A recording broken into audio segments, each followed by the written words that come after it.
1558 उड़ीसा का पुरी इलाका मुगल सेना जगन्नाथ मंदिर को तोड़ने के इरादे से आगे बढ़ रही थी। घोड़े सर पर दौड़ रहे थे, तलवारें चमक रही थीं, लेकिन जैसे ही सेना मुख्य गर्भगृह की ओर बढ़ी, एक अजीब सा तूफान उठा।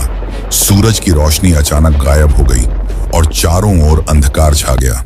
फिर सैनिकों ने देखा कि मंदिर के अंदर से तेज रोशनी आ रही है और रोशनी के साथ एक भयानक और डरावनी चीज उनके पास आ रही है।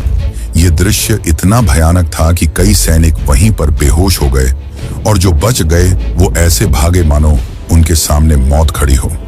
अब आप सोचिए कि क्या यह सिर्फ एक ऐतिहासिक घटना थी या फिर सच में भगवान जगन्नाथ ने अपने धाम की रक्षा की। पुरी का जगन्नाथ मंदिर एक ऐसा स्थान जो सिर्फ भक्ति का केंद्र नहीं बल्कि अनगिनत रहस्यों की चुप दुनिया है। क्या आपने कभी सोचा है कि क्यों इस मंदिर का ध्वज हमेशा हवा के विपरीत दिशा में उड़ता है और क्यों मंदिर के ऊपर लगे सुदर्शन चक्र हर दिशा से ऐसा लगता है मानो आपको ही देख रहा हो। यहाँ तक कि प्रसिद्ध किताब भविष्य मलिका में इस मंदिर को लेकर कलयुग की कई भविष्यवाणियां की गई हैं, जो कि सारी की सारी सच हुई हैं। इनमें सबसे प्रसिद्ध है कोविड-19 यानी कि कोरोना की घटना। इस किताब में लिखा गया था कि जब मंदिर का सबसे पुराना पेड़ गिर जाएगा तब एक भयानक महामारी आएगी, और यह पूरी तरह सच भी हुई। यह सिर्फ एक घटना नहीं, ऐसी और भी कई घटनाएं हैं जो सच हुई हैं और सारी आपको चौंका देंगी। इस मंदिर के अंदर ऐसे और भी कई अनसुने और खतरनाक रहस्य छुपे हुए हैं जो आपके होश उड़ा देंगे। और सबसे बड़ा रहस्य है ब्रह्म पदार्थ का, यानी कि श्री कृष्ण का दिल। माना जाता है कि इस मंदिर में श्री कृष्ण का दिल आज भी मौजूद है, जिसे हर 12 साल में पुरानी मूर्ति से निकालकर नई मूर्ति में डाला जाता है, और यह प्रक्रिया काफी महत्वपूर्ण है। इस दौरान अगर कोई श्री कृष्ण के दिल को देख ले तो वह तुरंत मर जाता है, जिसकी कई घटनाएं हमारे सामने आती हैं। पिछले 800 सालों से इस मंदिर का ध्वज हर रोज बदला जाता है और कहा जाता है कि अगर इसे एक भी दिन न बदला गया तो मंदिर को 18 सालों के लिए बंद करना होगा। और जब अंग्रेज आए तो उन्होंने इस प्रक्रिया को अंधविश्वास बताकर रोकने की कोशिश की, लेकिन फिर उनके साथ जो हुआ वो जानकर आप चौंक जाएंगे। इस मंदिर के मुख्य प्रवेश द्वार में 22 सीढ़ियां हैं जिन्हें पार करना होता है, लेकिन इनमें से तीसरी सीढ़ी पर पैर रखना सख्त मना है। पर आखिर ऐसा क्यों है और क्या होगा यदि आपने तीसरी सीढ़ी पर पैर रख दिया? फिर आती है मंदिर की रसोई, जहां 7 बर्तनों में एक साथ प्रसाद पकता है। पर नीचे की आंच से ऊपर वाला बर्तन पहले कैसे पक जाता है? क्या मंदिर की रसोई विज्ञान के नियमों को भी चुनौती देती है? ऐसे ही और भी न जाने कितने चौंकाने वाले रहस्य। ये सिर्फ एक मंदिर नहीं, ये एक ऐसा तीर्थ है जहां धर्म, विज्ञान, वास्तु और चमत्कार चारों एक साथ खड़े हैं, जहां श्रद्धा सिर्फ पूजा नहीं बल्कि रहस्यों से सामना करने की तैयारी है। तो क्या आप तैयार हैं एक ऐसे सफर के लिए जहां हर अध्याय आपको चौंकाएगा, हर रहस्य आपके विश्वास को चुनौती देगा और हर जवाब एक नए सवाल को जन्म देगा? चलिए चलते हैं जगन्नाथ मंदिर की उस रहस्यमयी यात्रा पर, जहां भगवान खुद हर सवाल का उत्तर है।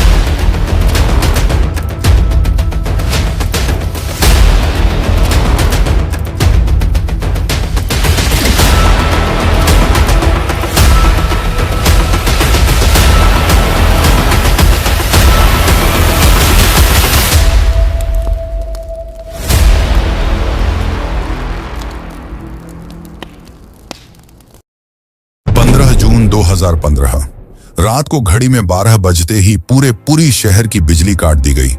ये कोई साधारण बिजली कटौती नहीं थी। इस बिजली कटौती का कारण था मंदिर के गर्भगृह में चल रही विचित्र घटना। मंदिर के मुख्य पुजारी इस अंधेरी रात में अपनी आंखों पर पट्टी बांधे और हाथ में एक मोटा दस्ताना पहने हुए अपने हाथों पर एक दिव्य पदार्थ लेकर भगवान की मूर्ति की ओर बढ़ रहे थे। ये कुछ और नहीं, श्री कृष्ण का दिल था, जिसे ब्रह्म पदार्थ भी कहा जाता है। ठीक 12 साल बाद यह प्रक्रिया आज मंदिर में फिर दोहराई जा रही थी, जहां भगवान जगन्नाथ की पुरानी मूर्ति से उनके दिल को निकालकर नई मूर्ति में लगाया जाता है। ये होता है भगवान के शरीर को बदलने का, लेकिन आत्मा को यथावत रखने का अनुष्ठान।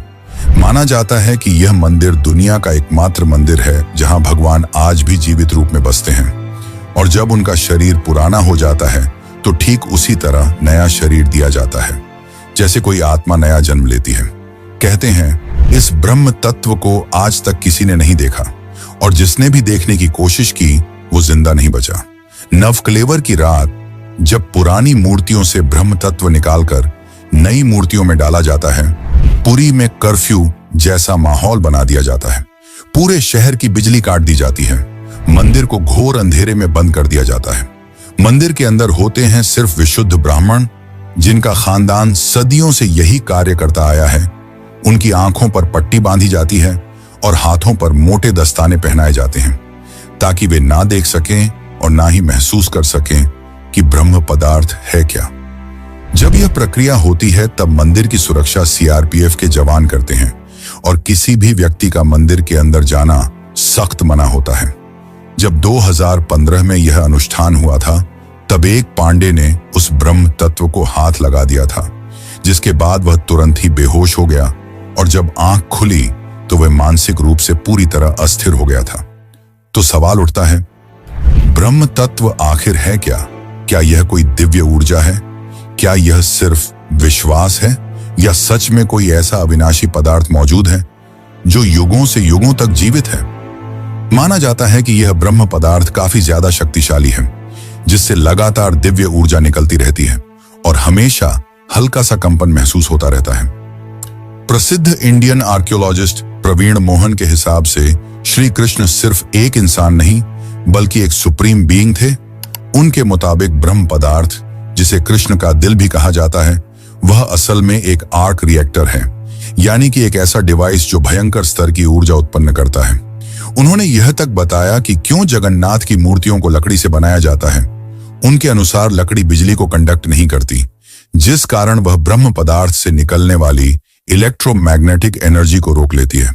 वैसे तो माना जाता है आज तक इसे किसी ने नहीं देखा है, पर आज से करीब 50 साल पहले एक व्यक्ति ने दावा किया था कि उसने इस हृदय को देखा है। उसने कहा कि हृदय चांदी की तरह तरल बह रहा था, और यही तरल लकड़ी को कमजोर कर देता है, जिस कारण हर 12 साल में मूर्तियों को बदलना पड़ता है।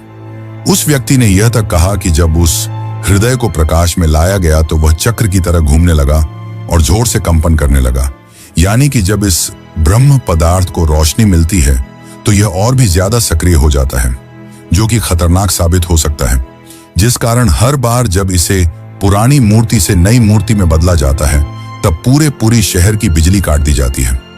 विज्ञान के लिए आज भी यह एक चौंकाने वाला रहस्य है जिसे कोई समझ नहीं पाया, लेकिन भक्तों के लिए यह उनके श्री कृष्ण हैं, उनका दिल है, जिस कारण हर दिन लाखों की तादाद में भक्त भगवान जगन्नाथ के दर्शन करने आते हैं। वैसे क्या आपको पता है कि जब श्री कृष्ण की मृत्यु हुई तब पांडवों ने उनके शरीर को जला दिया था, पर फिर कैसे उनका हृदय बच गया और वह पुरी तक कैसे पहुंचा? और इस भव्य मंदिर की रचना किसने की? आखिर कौन था जिसने बड़ी ही चमत्कारी तरीके से भगवान जगन्नाथ की मूर्ति बनाई?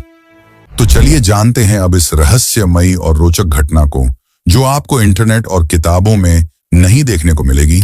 लेकिन उससे पहले अगर आपको वीडियो अच्छी लग रही है तो इसे लाइक करके कमेंट में जय जगन्नाथ जरूर लिखें। आज से करीब 5000 साल पहले महाभारत युद्ध के पश्चात चारों तरफ केवल लाशें ही पड़ी थीं। लाखों पड़े शव और कौरवों के विनाश ने सबको झकझोर दिया। कौरवों की माता गांधारी ने इस विनाश का कारण श्री कृष्ण को बताया। उनके हिसाब से अगर श्री कृष्ण चाहते तो यह युद्ध होता ही नहीं, पर उन्होंने ऐसा नहीं किया, जिसके कारण क्रोधित होकर गांधारी ने कृष्ण को श्राप दिया, गिना, जिस प्रकार मेरे वंश का विनाश हुआ है ठीक उसी प्रकार तुम्हारे भी वंश का विनाश हो जाएगा। इस श्राप के 36 साल बाद जब एक दिन श्री कृष्ण जंगल में विश्राम कर रहे थे, तब एक शिकारी ने उन्हें हिरण समझकर उन पर तीर चला दी, और जैसे ही तीर श्री कृष्ण के पैरों पर जाके लगी, उन्होंने इस लोक को छोड़ दिया और मृत्यु को स्वीकार किया। और माना जाता है कि उनके मृत्यु के साथ ही पूरी द्वारका नगरी पानी में समा गई, जिससे उनका पूरा वंश समाप्त हो गया। माना जाता है कि जब शिकारी ने उन्हें गलती से मारा तो उसे बहुत पछतावा हुआ और उसने श्री कृष्ण से माफी मांगी, पर श्री कृष्ण ने बताया कि ये मेरे ही कर्मों का फल है। उन्होंने समझाते हुए कहा कि पिछले जन्म में तुम महान वानर राजा बाली थे, जिसे मैंने ही राम अवतार में छल से मार दिया था, और उसी कारण आज तुम मेरे मृत्यु का कारण बने। माना जाता है कि जब श्री कृष्ण की मृत्यु की खबर पांडवों को मिली तो उन्होंने पूरे रीति रिवाज से श्री कृष्ण का अंतिम संस्कार किया, और जब उनके शरीर को जलाया गया तो उनका पूरा शरीर पंचतत्वों में विलीन हो गया, परंतु उनका हृदय बच गया और जलने की बजाय और भी अधिक ऊर्जा से धड़कने लगा। इसी हृदय को बाद में ब्रह्म पदार्थ कहा गया। अर्जुन ने इस हृदय को लकड़ी के मंच पर रखकर नदी में बहा दिया। काफी लंबे समय तक बहने के बाद यह ब्रह्म पदार्थ उड़ीसा के समुद्र तट पर पहुंचा। उस समय उस तट पर सबरा जनजाति समुदाय के लोग रहा करते थे। उस जनजाति के मुखिया विश्ववसु ने जब इस ब्रह्म पदार्थ को देखा तो वे इसकी ऊर्जा और दिव्य प्रकाश से प्रभावित हो गए। उन्होंने तुरंत ही पहचान लिया कि यह भगवान के ही रूप हैं, और उन्होंने इसे नील माधव के रूप में पूजना शुरू कर दिया। उसी समय मालवा के राज्य में राजा इंद्रद्युम्न राज्य किया करते थे। वे भगवान विष्णु के काफी बड़े भक्त थे।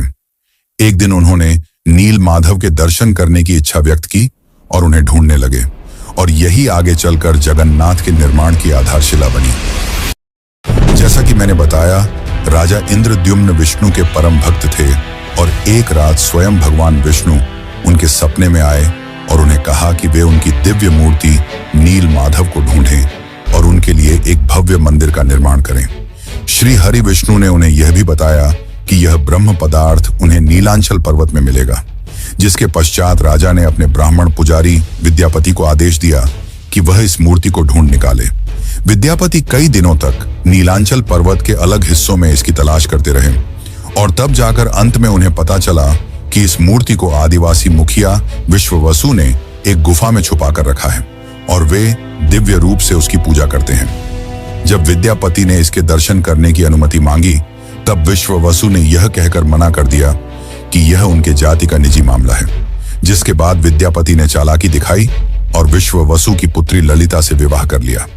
अब विद्यापति ने ललिता की मदद से विश्ववसु को मनाया और वे उस गुफा की ओर चल पड़े।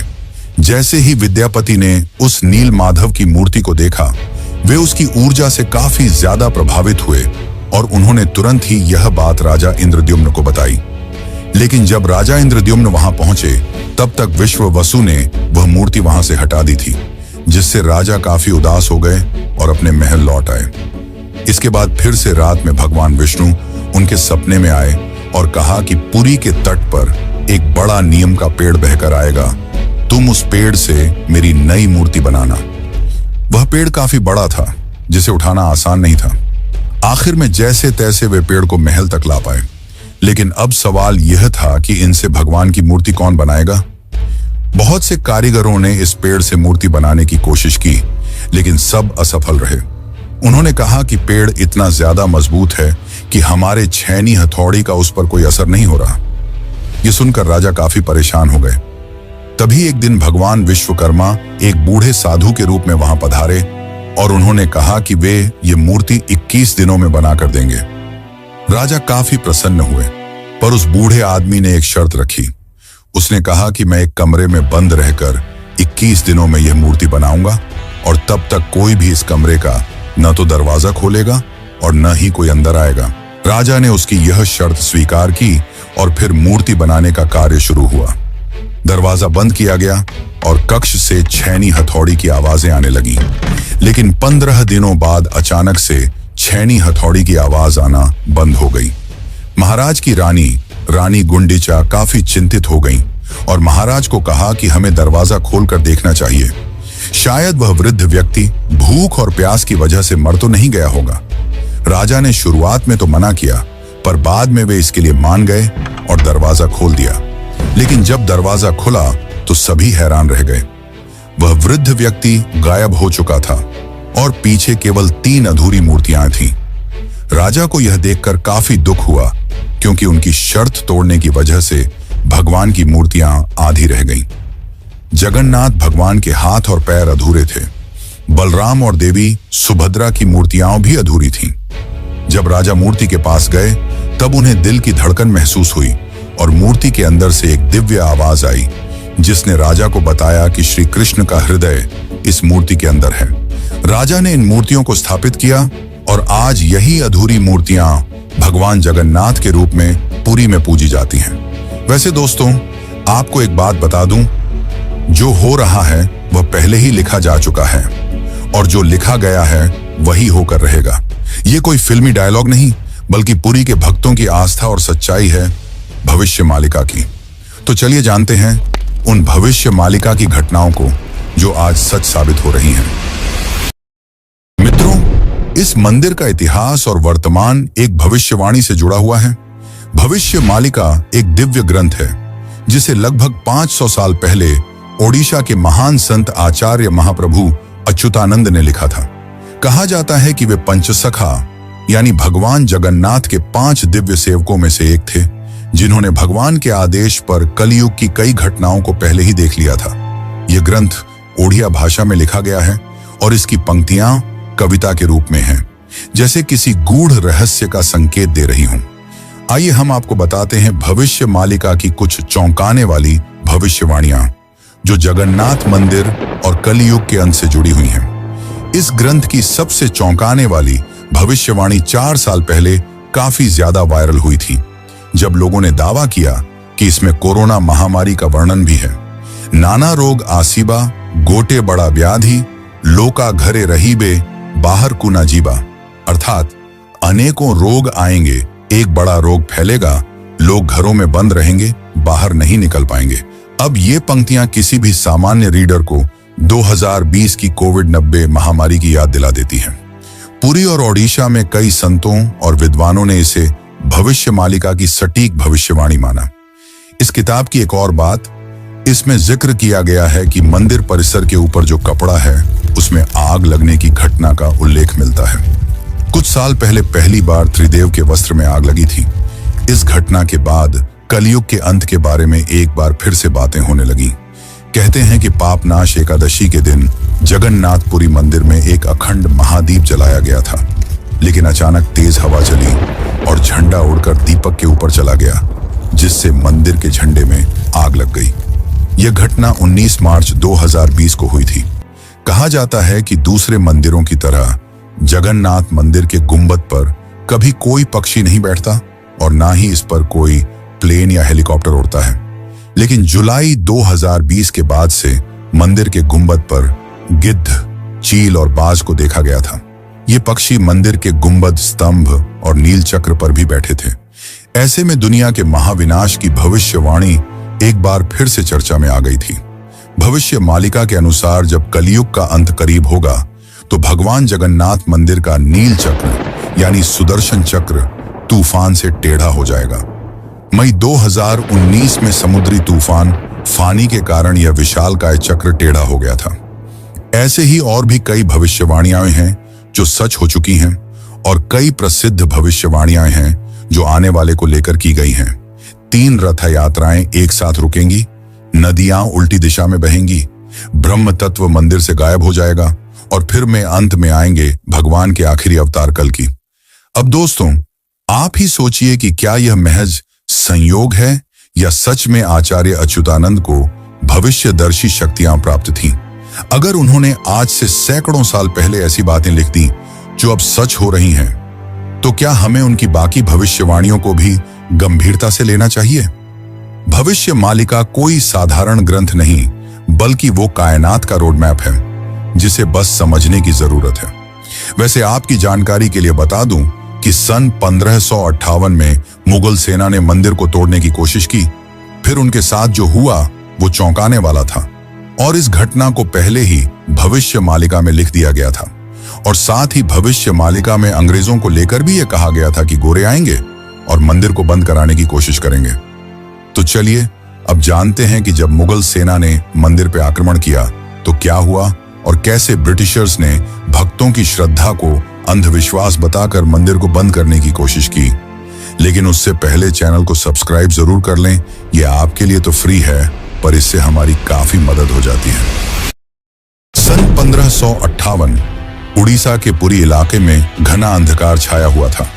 पर वो अंधकार आसमान में नहीं, लोगों के मन में था, क्योंकि इस बार कोई साधारण लुटेरा नहीं, मुगल सेना खुद मंदिर को गिराने के इरादे से आ रही थी। कला पहाड़ नाम का अफगान जनरल, जो तब बंगाल का गवर्नर था, उसकी क्रूरता इतनी बदनाम थी कि उसका नाम सुनकर ही लोग कांप उठते थे। कहा जाता है कि वो सनातन धर्म और मंदिरों से विशेष नफरत रखता था। उस दिन उसकी फौज पूरी ताकत के साथ पुरी की ओर बढ़ी। घोड़े सर पर दौड़ रहे थे, तलवारें लहराई जा रही थीं और मंदिर की शांति में एक भयंकर आंधी की आहट आने लगी। जैसे ही सैनिक मुख्य गर्भगृह की ओर बढ़े, अचानक मौसम बदल गया। तेज हवाएं चलने लगीं, आकाश काला पड़ गया, सूरज की रोशनी एकदम गायब हो गई और मंदिर के चारों ओर एक रहस्यमयी घना अंधेरा छा गया। मंदिर के भीतर से एक चमकती हुई रोशनी निकली, जो किसी इंसान की नहीं थी। ये रोशनी जैसे ही बाहर आई, पूरा मैदान एकाएक शांत हो गया। सैनिकों में अफरा तफरी मच गई, कुछ बेहोश हो गए, कुछ उल्टा भागने लगे। बिना एक भी तलवार चले कला पहाड़ की पूरी फौज पीछे हट गई। आज भी पुरी की लोक कथाओं में यह कथा सुनाई जाती है कि जब भगवान की मर्यादा पर वार होता है तो वो खुद प्रकट होकर अपने धाम की रक्षा करते हैं। अब दूसरी घटना की बात करते हैं, जो है अंग्रेजों का विरोध और रथ यात्रा का संघर्ष। जब 1803 में अंग्रेजों ने पुरी पर कब्जा किया, तब उन्होंने कई प्राचीन मंदिरों की संपत्तियों और अधिकारों को छीन लिया। लेकिन पुरी का श्री जगन्नाथ मंदिर एक ऐसा स्थान बना जहां जनता ने कभी भी नियंत्रण नहीं छोड़ा। ब्रिटिश अधिकारियों को मंदिर की अलौकिक घटनाएं और भक्तों की श्रद्धा समझ नहीं आती थी, इसीलिए उन्होंने इन्हें सुपरस्टिशन कहकर मजाक बनाना शुरू कर दिया। सन 1805 में ब्रिटिश कलेक्टर मिस्टर हंटर ने पुरी मंदिर के रिचुअल्स को इरेशनल और बारबैरिक कहा। बात तब और बिगड़ी जब सन 166 में ब्रिटिश प्रशासन ने पुरी की रथ यात्रा को बंद करवाने की साजिश रची। उन्होंने यह तर्क दिया कि रथ यात्रा के दौरान भीड़ अनियंत्रित हो जाती है और यह प्रशासनिक खतरा है। पर यह फैसला पूरे उड़ीसा में जन आंदोलन का कारण बन गया। लाखों लोग सड़कों पर उतर आए, मठों, आचार्यों और गांवों ने खुलकर विरोध किया। रथ यात्रा का रथ निर्माण कार्य लोगों ने खुद शुरू कर दिया, यह कहते हुए कि अगर भगवान नहीं चलेंगे तो हम भी नहीं चलेंगे। इस जनता के दबाव और आक्रोश के चलते ब्रिटिश सरकार को पीछे हटना पड़ा और 1964 में फिर से रथ यात्रा की अनुमति दी गई। इसके बाद अंग्रेजों ने कभी पुरी मंदिर के अंदरूनी मामलों में दखल नहीं दिया। अब चलिए आपको बताते हैं जगन्नाथ की तीसरी सीढ़ी का रहस्य, जिसे यमलोक का द्वार भी कहा जाता है। वैसे तो इस मंदिर में 22 सीढ़ियां हैं, पर सबसे खास है तीसरी सीढ़ी, क्योंकि इसमें पैर रखना उचित नहीं माना जाता। धार्मिक कथाओं के अनुसार इस तीसरी सीढ़ी को यमशिला कहा जाता है और कहा जाता है कि जो भी मनुष्य इस तीसरी सीढ़ी पर पैर रखता है उसके पुण्य शून्य हो जाते हैं और उसे यमलोक जाना पड़ता है। दरअसल एक बार यमराज जी भगवान जगन्नाथ के पास पहुंचे और उनसे कहा कि भगवान, भक्त जैसे ही आपके दर्शन करते हैं उनके सारे पाप मिट जाते हैं और अगर ऐसा ही चलता रहा तो सभी व्यक्ति जगन्नाथपुरी के दर्शन करके पापों से मुक्त हो जाएंगे, जिससे यमलोक में कोई नहीं आएगा। तब भगवान जगन्नाथ ने कहा कि तुम इस मंदिर की तीसरी सीढ़ी पर अपना स्थान ग्रहण कर लो और जो भी इस मंदिर की तीसरी सीढ़ी पर पैर रखेगा उसके पुण्य शून्य हो जाएंगे और उसे यमलोक जाना पड़ेगा। और तभी से इस सीढ़ी को यमशिला कहा जाता है, क्योंकि इसमें यम का वास है। अब अगर हम पुरी मंदिर के ऊपर लगे सुदर्शन चक्र की बात करें तो देखने वालों ने यह दावा किया है कि इस सुदर्शन चक्र को आप मंदिर के किसी भी कोने से देखोगे तो ऐसा लगेगा मानो आपको ही देख रहा हो। मतलब इससे जिस भी दिशा से देखो यह सामने की ओर ही दिखता है। इसे आम भाषा में आर्टिफिशियल इल्यूजन कहा जाता है, पर यह आज भी विज्ञान के परे है कि कैसे इतने भारी चक्र को मंदिर के ऊपर लगाया गया और कैसे उस समय के लोगों ने यह आर्टिफिशियल इल्यूजन बनाया जिससे चक्र हमेशा सामने की ओर दिखता है। इसे आज भी विज्ञान नहीं समझ पाया, पर भक्तों के अनुसार यह श्री कृष्ण का चक्र है जिसे उन्होंने इस दुनिया की रक्षा के लिए इस मंदिर में स्थापित किया है। और भविष्य मालिका की एक और पंक्ति के हिसाब से जब यह मंदिर समुद्र के अंदर समा जाएगा तब कलयुग अपने अंतिम चरण पर होगा और तब आएंगे विष्णु के आखिरी अवतार कल्कि। अब जानते हैं पुरी के रसोई घर के बारे में।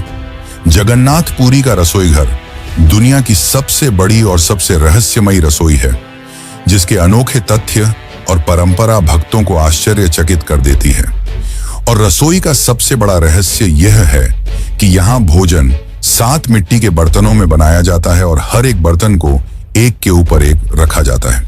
और स्वाभाविक है कि सबसे नीचे के बर्तन में ज्यादा आंच आ रही है तो उसे सबसे पहले पकना चाहिए, लेकिन पुरी में ऐसा नहीं होता।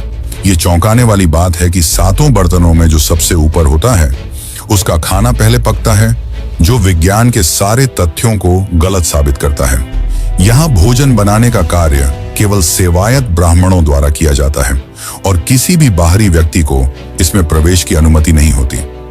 इस पवित्र रसोई में किसी प्रकार के आधुनिक ईंधन या गैस का उपयोग नहीं किया जाता, बल्कि केवल लकड़ी के चूल्हे पर पारंपरिक विधि से प्रसाद बनाया जाता है। पुरी मंदिर में रोजाना लगभग 50,000 से 2 लाख लोगों तक को महाप्रसाद बांटा जाता है। लेकिन चमत्कार देखो, कभी भी खाना बर्बाद नहीं होता और कभी भी कम नहीं पड़ता। मान्यता है कि मां लक्ष्मी स्वयं प्रतिदिन रसोई में आती हैं और रसोई के सेवकों को अंतः प्रेरणा देती हैं कि आज कितनों के लिए प्रसाद तैयार करना है। ये सिर्फ परंपरा नहीं, सदियों से चलती लीला है, जिसे आज तक कोई इंसानी गणित नहीं समझ पाया। एक और चौंकाने वाली बात तो यह है कि इतने बड़े किचन में, जहां 500 से ज्यादा रसोइये और सेवक काम करते हैं, जहां हर दिन सैकड़ों क्विंटल अनाज, सब्जियां और मसाले इस्तेमाल होते हैं, वहां न कोई बदबू होती है, न ही कोई मक्खी। कहा जाता है कि यह अग्निदेव और माता लक्ष्मी की कृपा है, जो इस रसोई को हर प्रकार की अशुद्धि से दूर रखती है। 18वीं सदी में मराठा शासनकाल के दौरान एक बार एक अधिकारी ने रसोई के चमत्कार को अंधविश्वास बताते हुए जानबूझकर बर्तनों की संख्या बदलने का आदेश दिया। लेकिन इसके बावजूद उस दिन भी पुरी में महाप्रसाद एकदम सटीक बना, न एक दाना कम, न एक दाना ज्यादा। इसके बाद अधिकारी ने रसोई में दोबारा हस्तक्षेप न करने की कसम खा ली।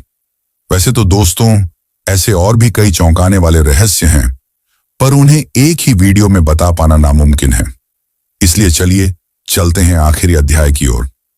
लेकिन उससे पहले, अगर आपको यह डॉक्यूमेंट्री अच्छी लग रही है तो कमेंट में जय जगन्नाथ जरूर लिखें।